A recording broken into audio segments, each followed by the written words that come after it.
Good morning, family. I just want to drop some jewels real quick. I ain't gonna be long. I'm gonna call this one World of Watchmen. There's many positions in the kingdom that give it balance. You got like your kings, which are royalty. Which are people that we see that got popularity. Because of the things that they do. That they deserve to have. People paying homage, pretty much. You know what I'm saying? There's nothing wrong with that. We need that. We need our elders, we need our OGs and all that.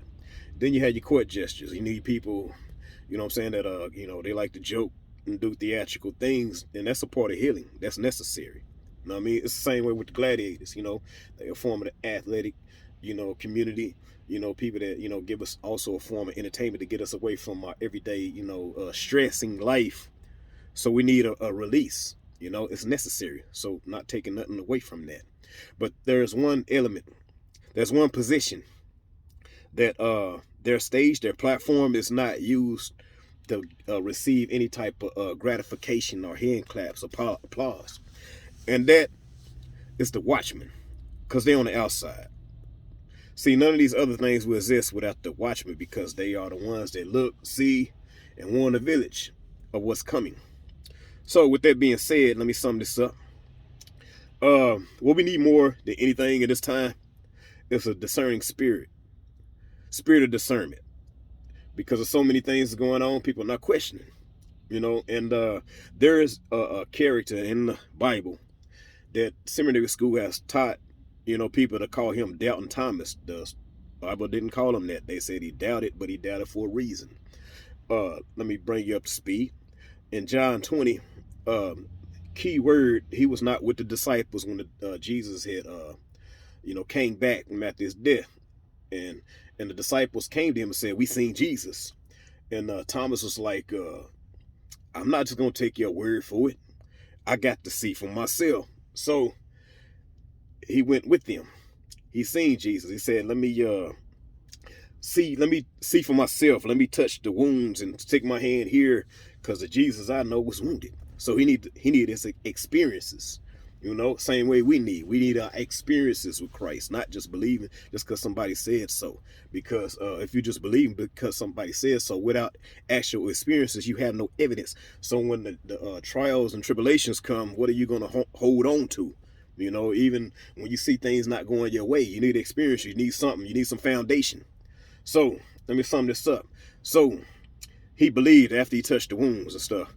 And so Jesus said, "You now that you see me, you believe." And he said, "Blessed are those who haven't seen but still believe." But let me give you the characteristics of Thomas, which is a person that we should be. Peep game.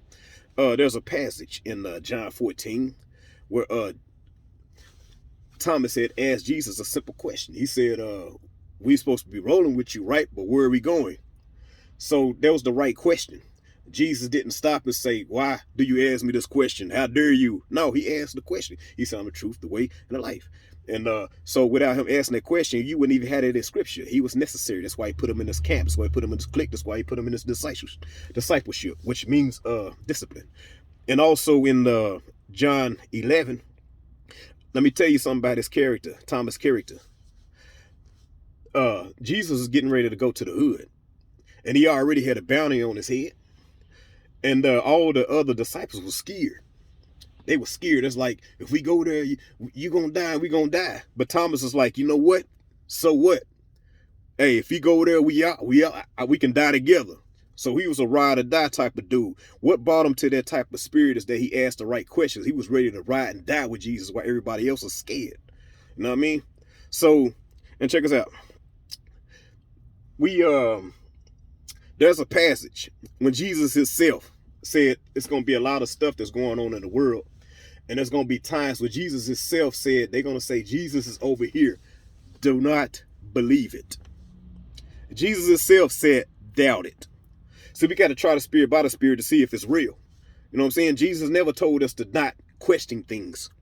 We have to question stuff. We need to question any type of organization or anything that takes authority over you, your well-being. You need to question it. We need to question our authorities in the government.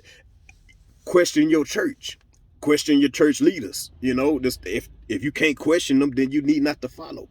They should be willing to give answers. Not, how dare you? And also question the food that you put in your body. Let me see if it's synthetic. Let me see if it's real. We should also question these policies they put in place. You know, what are we getting out of it? What is it doing for us?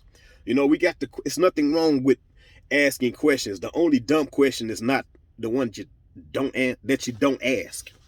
You know what I mean? So I'm just saying this to say that Satan came as a light, right?